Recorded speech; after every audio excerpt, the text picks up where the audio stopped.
Dans les premiers mètres de l'ascension du grand ballon, ils sont 5 avec 2 minutes 30 d'avance. Il y a là Fignon, Roccioli, Vargas, Gonzalez et Konichev. En tête du peloton, tous les grands sont aux avant-postes. C'est une étape où il faut rester très vigilant. Greg LeMond a été bousculé aujourd'hui, mais il a su retrouver sa place avec les autres leaders. On a vite compris que devant, celui qui donne le tempo de l'ascension, c'est Laurent Fignon.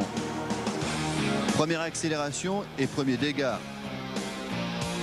Laurent s'est retrouvé et dans son style des plus beaux jours, il va faire très mal à ses compagnons d'échappée.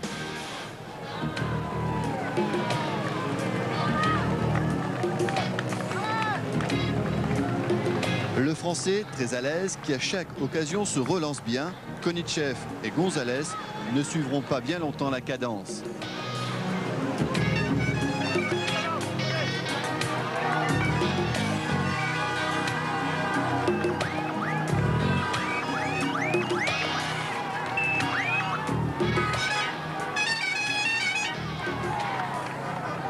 Deux minutes 20 plus tard, ce n'est pas une surprise, c'est un Banesto qui est sur le train avec Julian Gorospe. Tous les cadors sont aux avant-postes avec Capucci et Indurain.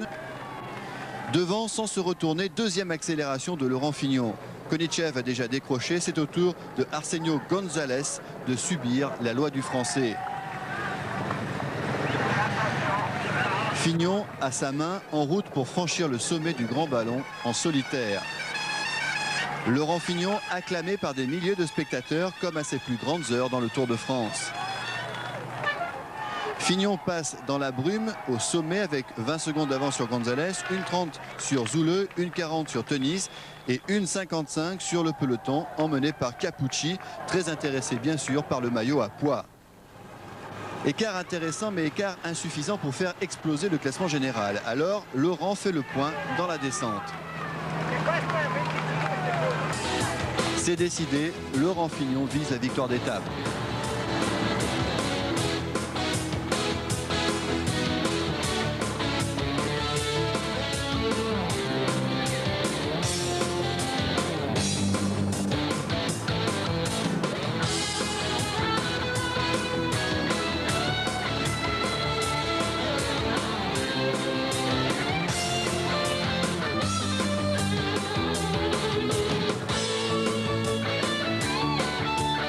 Un peu d'excitation et de figure de style devant. Et derrière, on a les jambes lourdes.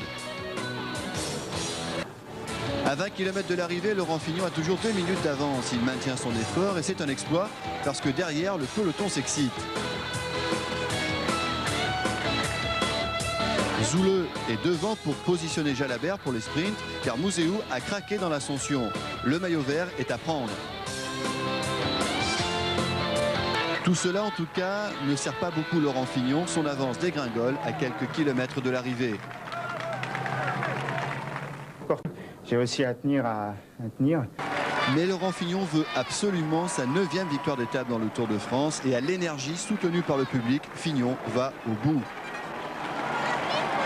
Magnifique Laurent Fignon, il aurait été trop injuste que ce beau triomphe lui échappe.